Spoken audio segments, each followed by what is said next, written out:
So dito po, nag-create tayo ng database na pangalan na Jericho DBB. And use Jericho DBB. And next po, nag-create tayo ng tables.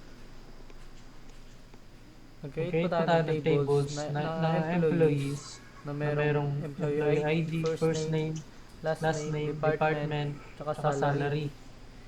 And nag-create din tayo ng table ng departments na merong department ID, tsaka department name. And dito mag-insert na tayo ng data sa employees. Maglalagay tayo ng values na 1 for ID, first name, last name, department, and then salary. So nag-create tayo ng 10 values. And sa departments naman, nag-insert tayo ng values na 4. IT, HR, financing, tsaka marketing. And dito naman tayo magre-retrieve ng data and nire-retrieve natin ng data lahat ng employees sa table ng employees. So pag niran natin yan, lalabas lahat ng nasa employees. Yan. And magre-retrieve tayo ng mga specific lang ng specific na department. Specific na department from employees. Ang specific na nakalagay natin ng HR, yun lang yung lalabas. Kaya pag niran natin ay lalabas yung HR. Ayan, meron ng HR, si Harold, Jericho, at si Kendrick. Dito naman sa next na select natin, select tayo sa employees ng salary na mas mataas sa 50K, sa 50,000. And so pag niran natin yan ay ito lang yung mga tao may mas mataas na sahod sa 50,000 na meron. 70, 60, 75, 58, 56, and 72. Then dito naman in-update natin yung employees sa department na HR sa employee ID na 4. So employee ID na 4 ay magkakaroon ng department na bago na HR. And then dito naman sa employee, parang ganun din. Na-update din natin pero ang employee ID number 2 ay merong 70,000 na magkakaroon siya ng 70,000 na sahod. And dito sa task 3.2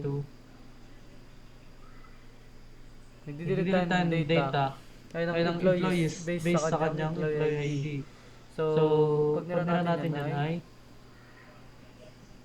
deleted na si employee 1. Dito naman tayo, i-count niya yung employee from kung ilan na lang yung employees. Yan. So ang nasa employees ay 9 kasi bakit 9? Kasi nag-delete na tayo dito ng isang employee na si employee ID number 1. So dito naman i-group niya kung group niya each department. Ayan. So meron sa HR ay 3, sa IT ay 3, sa marketing ay 2, at sa finance ay 1. So bali siyam yan lahat 3, 6, 9.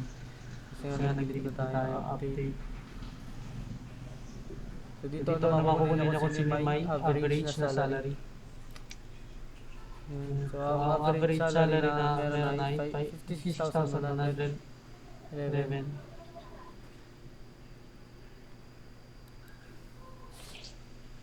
Sa task 4.2 naman po ay select from employees order by last name. So pag niran natin yan ay mauna ko magiging alphabetical order kung sino yung naging alphabetical order sa Alvarado, Elias Chavez, and SCUV.